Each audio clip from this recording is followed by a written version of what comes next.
Greetings from Snake Mountain Boatworks on Wednesday, January 27, 2021.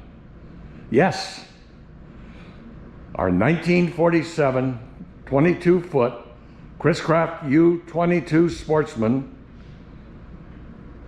has reached the culmination of a 2-year complete preservation. Every square inch of this wonderful Chris Craft was attended to after she encountered a terrible crash into rocks in a lake in in Maine that tore out her drivetrain, did major damage to her engine, did major damage to her bottom, even torqued the hull a bit. Since she arrived, nothing on this boat has been left untouched. We flipped her over and completed a true 5200 bottom.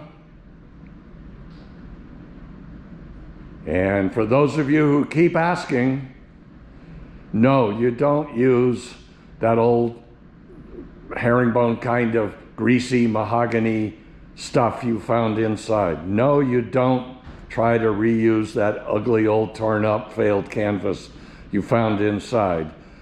Clean it to the frames. Take the chine board off. Not taking the chine board off means you've done a shortcut. You've wasted money, you've wasted time, and you've insulted your boat. Remove it all. The frames must be cleaned to bare wood. I mean bare wood. If they're oil soaked, replace them. They won't hold paint, they won't hold sealer, they've lost their strength. The inner skin at Snake Mountain Boatworks will be fabricated using 4mm Meranti Aquatek Marine Plywood. It's hard as stone, yet still is flexible.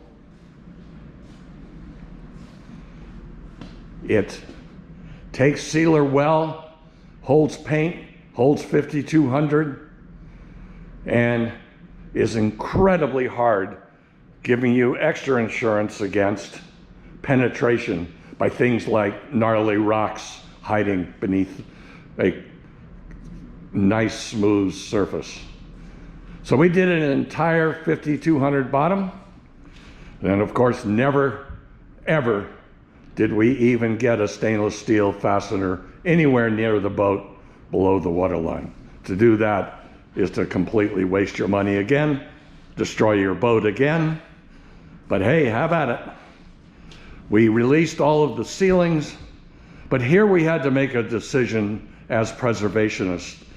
You'll notice that the ceilings show some of the bruises and badges of time. Our determination, since we're not trying to make this look like a new boat, we're trying to recover all that she could perform and all of the pleasure she gave as she went from a 1947 Chris Craft to today in 1921, some 80 odd years later. So we released all of the ceilings. We sanded them with 250 grit and then 500 grit, just sanding off the gloss and leaving all the color behind, and then varnishing and replacing them. All the hardware has been at Mickey Dupuy's DNS Custom Metal Restoration in Holyoke, Mass.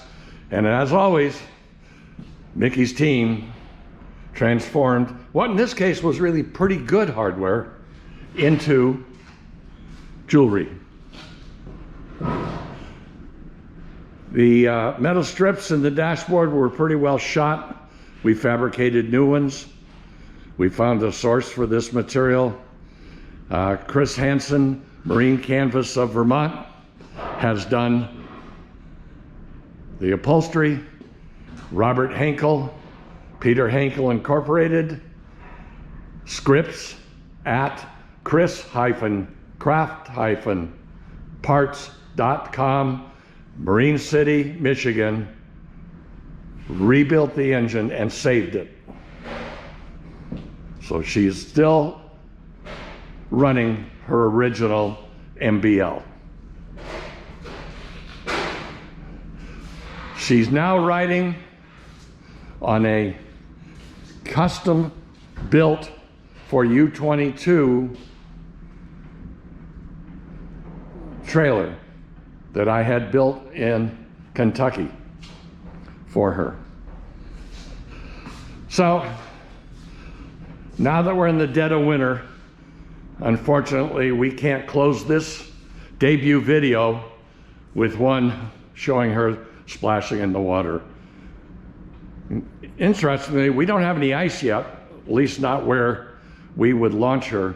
But right now the water temperature is 39 degrees, and no way will I and my guys venture forth into the water at those temperatures. Hypothermia is guaranteed, and a heartbeat, if not half as one. So, rock bottom will now roll into storage and await spring, at which time we will be shooting her sea trial video. Thank you so much. Bye-bye for now from Snake Mountain Boatworks.